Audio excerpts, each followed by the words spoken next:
आयमा क्या समझती हैं पाकिस्तान की मैशत को देखकर, ये जो कर्ज है और वाजिबात है इनमें बैलेंस ही नहीं हो पा रहा है।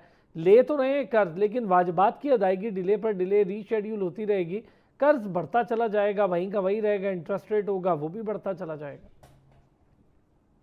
Thank you, Arsalan. Thank you for having me on the show and thank you for touching on these topics क्योंकि इससे पहले तो हम लोग काफ़ी ये समझ रहे थे कि इकोनॉमी बिल्कुल ठीक जा रही है और स्टॉक एक्सचेंज भी ठीक जा रही है और हर चीज़ ठीक जा रही है। लेकिन कुछ मसले ये हैं कि हम कर्ज ले तो रहे हैं लेकिन हमारे पास कोई एक स्ट्रक्चरल मेथोडोलॉजी नहीं है इनको रिटर्न करने के लिए, इनको वापस करने के लिए। जब हमें आईएमएफ ने अपनी स्टैंड बाय फैसिलिटी में डाला तो उन्होंने कुछ शराइत रखे थे और उसमें से ये थे कि हम अपने स्ट्रक्चरल रिफॉर्म्स करेंगे, उसमें हम देखेंगे हमारी स्पेंडिंग कितनी है, हमारी अर्निंग्स कितनी है, हम अपनी गवर्नमेंट का साइज छोटा करेंगे, उसके बाद हम टैक्सेशन बढ़ाएंगे और टैक्स नेट को बढ़ाएंगे और यानी कि टैक्स बेस को बढ़ाएंगे।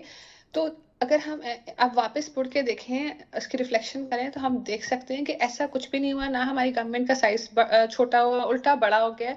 हमारी गवर्नमेंट स्पेंडिंग ज्यादा से ज्यादा होती जा रही है और हम कर्ज भी इसीलिए ले रहे हैं क्योंकि हम अपने गवर्नमेंट के अंदर जो लोग हैं उनको हम सस्टेन कर सकें। हमने किसी एक्सपोर्ट ओरिएंटेड इंडस्ट्री में इन्वेस्टमेंट नहीं की। हमने अपने जो इदारे थे जो मैल फंक्शनिंग थे हमने उनकी प्राइवेटाइजेशन नहीं की। पीआईए का भी अभी तक फ्लाइट्स खुलनी थी, उसका भी कुछ सरपाव नहीं है। तो हमने उस तरह की कोई भी चीज फॉर्मेटिव साइड पे की ही नहीं है, हमने किसी चीज को एड्रेस किया ही नहीं है। तो जब हम इन चीजों को एड्रेस नहीं करेंगे, हमारे पास सप्लाई ऑफ मनी नहीं होगी और हम अखराजात करते जाएंगे तो हमारा डेट तो अब इस वक्त ऑल टाइम हाई सीलिंग पे पहुंचता जा रहा है। The second economic indicator I want to talk about is balance of payment. हमारा फिर से अंडर स्ट्रेस आ गया है, अब फिर से वो नेगेटिव साइड पे जा रहा है और अब और ज्यादा होगा क्योंकि फ्लडिंग हुई है जिसकी वजह से हमारा एग्रीकल्चरल बेस खराब हो गया। तो अभी तो हमें अपने टमाटर प्याज भी इंपोर्ट करने पड़ेंगे, चावल गंदम भी इंपोर्ट करनी पड़ेगी।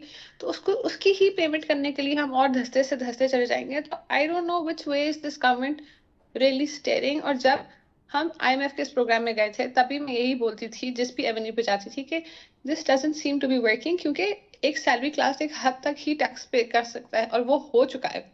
ना तो हमने अपना टैक्स का सिस्टम बदला, ना हमने कोई प्राइवेटाइजेशन की, ना हमने कोई अपनी एक्सपोर्ट्स बढ़ाने की कोशिश की और उसके ऊपर हमारे पास ये प्रॉब्लम आ गई कि अब तो हमारे पास फूड सिक्योरिटी भी नहीं है। हम अपने लोगों को खाना कैसे खिलाएंगे? तो अब हमारा और बैलेंस ऑफ पेमेंट डिस्टर्ब हो जाएगा सिर्फ टमाटर और प्याज का बिल दे दे के ही।